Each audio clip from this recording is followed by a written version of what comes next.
उनके आज्ञा अनुसार मुझे 14 वर्ष तक मुनियों का व्रत और वेश धारण कर और मुनियों के योग्य आहार करते हुए वन में ही बसना है। गांव के भीतर निवास करना उचित नहीं है। यह सुनकर गुह को बड़ा दुख हुआ। श्री राम जी, लक्ष्मण जी और सीता जी के रूप को देखकर गांव के स्त्री पुरुष प्रेम के साथ चर्चा करते हैं। कोई कहती है सखी, कहो तो वो माता पिता कैसे हैं जिन्होंने ऐसे बालकों को वन में भेज दिया है। कोई एक कहते हैं, राजा ने अच्छा ही किया, इसी बहाने हमें भी ब्रह्मा ने नेत्रों का लाभ दिया। तब निषाद राज ने हृदय में अनुमान किया तो अशोक के पेड़ को मनोहर समझा। उसने श्री रघुनाथ जी को ले जाकर वह स्थान दिखाया। श्री रामचंद्र जी ने कहा कि यह सब प्रकार से सुंदर है।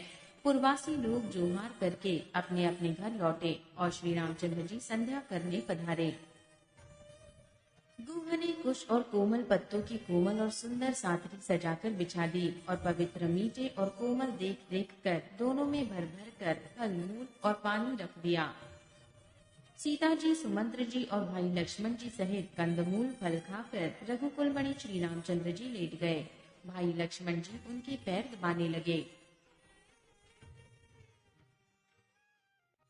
फिर प्रभु श्री रामचंद्र जी को सोते जानकर लक्ष्मण जी उठे और कोमल वाणी से मंत्री सुमंत्री जी को सोने के लिए कहकर वहां से कुछ दूर पर धनुष्य बाण से सजकर वीरान से बैठकर जागने लगे। गुह ने विश्वास पात्र पहरेदारों को बुलाकर अत्यंत प्रेम से जगह जगह नियुक्त कर दिया और आप कमरे में तरकस बांधकर तथा धनुष पर बाण चढ़ाकर लक्ष्मण जी के पास जा बैठे। प्रभु को जमीन पर सोते देखकर प्रेमवश निषाद राज के हृदय में विषाद हो आया। उसका शरीर पुलकित हो गया और नेत्रों से जल बहने लगा। वह प्रेम सहित लक्ष्मण जी से वचन कहने लगा। महाराज दशरथ जी का महल तो स्वभाव से ही सुंदर है। इंद्र भवन भी जिसकी समानता नहीं पा सकता। उसमें सुंदर मणियों के रचे चौबारे हैं, जिन्हें मानो रति के पति कामदेव ने अपने ही हाथों सजाकर बनाया है। जो पवित्र, बड़े ही विलक्षण, सुंदर, भोग पदार्थों से पूर्ण और फूलों की सुगंध से सुवासित है। जहाँ सुंदर पलंग और मणियों के दीपक है तथा सब प्रकार का पूरा आराम है। जहाँ अनेक वस्त्र, तकिए और गद्दे हैं जो दूध के पेन के समान कोमल, निर्मल और सुंदर हैं। वहाँ श्री सीता जी और श्री रामचंद्र जी रात को सोया करते थे और अपनी शोभा से रति और कामदेव के गर्भ को हरण करते थे। वहीं श्री सीता और श्री राम जी आज घास फूस की साथरी पर थके हुए बिना वस्त्र के ही सोए हैं। ऐसी दशा में वे देखे नहीं जाते। माता पिता, कुटुंबी, पूर्वासी, मित्र, अच्छे शील स्वभाव के दास और दासियां, सब जिनकी अपने प्राणों की तरह सार संभार करते थे, वहीं प्रभु श्री रामचंद्र जी आज पृथ्वी पर सो रहे हैं। जिनके पिता जनक जी हैं, जिनका प्रभाव जगत में प्रसिद्ध है, जिनके ससुर इंद्र के मित्र रघुराज दशरथ जी हैं और पति श्री रामचंद्र जी हैं, वहीं जानकी जी आज जमीन पर सो रही हैं। विधाता किसको प्रतिकूल नहीं होता। सीता जी और श्री रामचंद्र जी क्या वन के योग्य हैं? लोग सच कहते हैं कि कर्म ही प्रधान है। कैकई राज की लड़की नीच बुद्धि कैकई ने बड़ी ही कुटिलता की, जिसने रघुनंदन श्री राम जी को और जानकी जी को सुख के समय दुख दिया। वह सूर्य कुल रूपी वृक्ष के लिए कुल्हाड़ी हो गई। उस कुबुद्धि ने संपूर्ण विश्व को दुखी कर दिया। श्री राम सीता को जमीन पर सोते हुए देखकर निषाद को बड़ा दुख हुआ। तब लक्ष्मण जी ज्ञान, वैराग्य और भक्ति के रस से सनी हुई मीठी और कोमल वाणी बोले, हे भाई, कोई किसी को सुख दुख का देने वाला नहीं है। सब अपने ही किए हुए कर्मों का फल भोगते हैं। संयोग, वियोग, भले बुरे भोग, शत्रु, मित्र और उदासीन, ये सभी भ्रम के फंदे हैं। जन्म, मृत्यु, संपत्ति, विपत्ति, कर्म और काल, जहाँ तक जगत के जंजाल हैं। धरती, घर, धन, नगर, परिवार, स्वर्ग और नरक आदि जहाँ तक व्यवहार हैं, जो देखने, सुनने और मन के अंदर विचारने में आते हैं, इन सब का मूल मोह ही है। परमार्थ ये नहीं है। जैसे स्वप्न में राजा भिखारी हो जाए या कंगाल स्वर्ग का स्वामी इंद्र हो जाए तो जागने पर लाभ या हानि कुछ भी नहीं है, वैसे ही इस दृश्य प्रपंच को हृदय से देखना चाहिए। ऐसा विचार कर क्रोध नहीं करना चाहिए और न किसी को व्यर्थ दोष ही देना चाहिए। सब लोग मोह रूपी रात्रि में सोने वाले हैं और सोते हुए उन्हें अनेकों प्रकार के स्वप्न दिखाई देते हैं। इस जगत रूपी रात्रि में योगी लोग जागते हैं जो परमार्थी हैं और प्रपंच से छूटे हुए हैं। जगत में जीव को जागा हुआ तभी जानना चाहिए जब संपूर्ण भोग विलासों से वैराग्य हो जाए। विवेक होने पर मोह रूपी भ्रम भाग जाता है। तब अज्ञान का नाश होने पर श्री रघुनाथ जी के चरणों में प्रेम होता है। हे सखा, मन वचन और कर्म से श्री राम जी के चरणों में प्रेम होना, यही सर्वश्रेष्ठ परमार्थ है। श्री राम जी परमार्थ स्वरूप परब्रह्म है। वे अविगत, अलग, अनादि, अनुपम, सब विकारों से रहित और भेद शून्य है। वेद जिनका नित्य नेति नेति कहकर निरूपण करते हैं।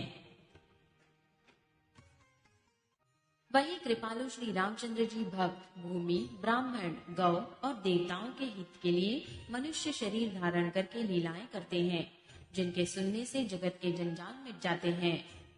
हे सखा, ऐसा समझ मोह को त्याग कर श्री सीता राम जी के चरणों में प्रेम करो। इस प्रकार श्री रामचंद्र जी के गुण कहते कहते सवेरा हो गया। तब जगत का मंगल करने वाले और उसे सुख देने वाले श्री राम जी जागे। शौच के सभी कार्य करके पवित्र और सुजान श्री रामचंद्र जी ने स्नान किया।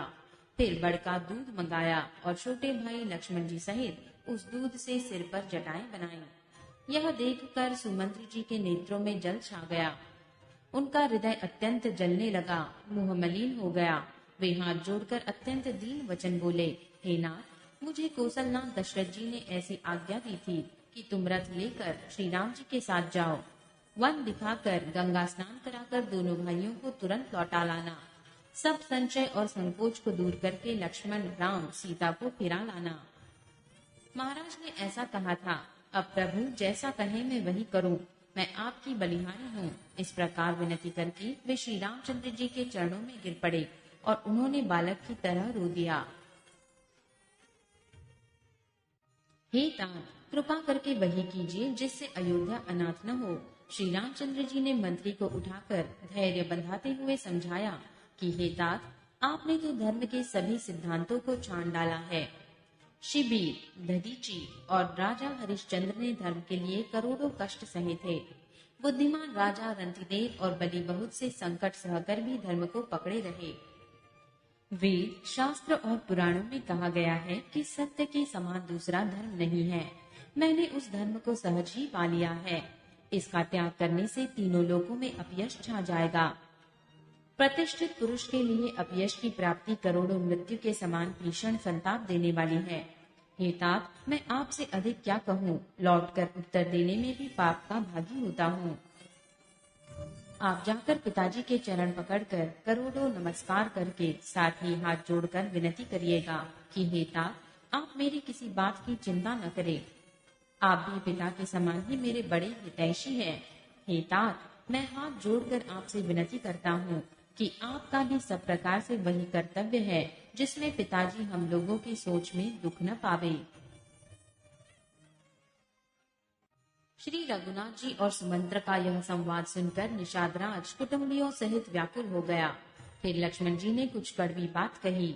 प्रभु श्री रामचंद्र जी ने उसे बहुत ही अनुचित जानकर उनको मना किया। श्री रामचंद्र जी ने सकुचाकर अपनी सौगंध दिलाकर सुमंत्र जी से कहा कि आप जाकर लक्ष्मण का यह संदेश न कहिएगा। सुमंत्र ने फिर राजा का संदेश कहा कि सीता वन की क्लेश न सह सकेगी। अतएव जिस तरह सीता अयोध्या को लौट आवे, तुमको और श्री रामचंद्र जी को वही उपाय करना चाहिए। नहीं तो मैं बिल्कुल ही बिना सहारे के होकर वैसे ही नहीं जाऊंगा जैसे बिना जल के मछली नहीं जीती। सीता के मायके और ससुराल में सब सुख है। जब तक यह विपत्ति दूर नहीं होती तब तक वे जब जहाँ जी चाहे वहीं सुख से रहेंगी। राजा ने जिस तरह विनती की है वह दीनता और प्रेम कहा नहीं जा सकता। कृपा निधान श्री रामचंद्र जी ने पिता का संदेश सुनकर सीता जी को करोड़ों प्रकार से सीख दी। जो तुम घर लौट जाओ तो सास, ससुर, गुरु, प्रियजन एवं कुटुंबी सबकी चिंता मिट जाए। पति के वचन सुनकर जानकी जी कहती हैं, हे प्राणपति, हे परम स्नेही, सुनिए। हे प्रभु, आप करुणामय और परम ज्ञानी हैं। शरीर को छोड़कर छाया अलग कैसे रोकी रह सकती है? सूर्य की प्रभा सूर्य को छोड़कर कहाँ जा सकती है? और चांदनी चंद्रमा को त्याग कर कहाँ जा सकती है। इस प्रकार पति को प्रेममयी विनती सुनाकर सीता जी मंत्री से सुहावनी वाणी कहने लगी। आप मेरे पिताजी और ससुर जी के समान मेरा हित करने वाले हैं। आपको मैं बदले में उत्तर देती हूँ, यह बहुत ही अनुचित है। किंतु हे तात, मैं आर्त होकर ही आपके सम्मुख हुई हूँ, आप बुरा न मानिएगा। आर्यपुत्र के चरण कमलों के बिना जगत में जहाँ तक नाते हैं सभी मेरे लिए व्यर्थ हैं। मैंने पिताजी के ऐश्वर्य की छटा देखी है, जिनके चरण रखने की चौकी से सर्व शिरोमणि राजाओं के मुकुट मिलते हैं। ऐसे पिता का घर भी, जो सब प्रकार के सुखों का भंडार है, पति के बिना मेरे मन को भूलकर भी नहीं भाता। मेरे ससुर कौशलराज चक्रवर्ती सम्राट है, जिनका प्रभाव 14 लोकों में प्रकट है। इंद्र भी आगे होकर जिनका स्वागत करता है और अपने आधे सिंहासन पर बैठने के लिए स्थान देता है। ऐसे ससुर, अयोध्या का निवास, प्रिय कुटुंबी और माता के समान सासुएं, ये कोई भी श्री रघुनाथ जी के चरण कमलों की रज के बिना मुझे स्वप्न में भी सुखदायक नहीं लगते।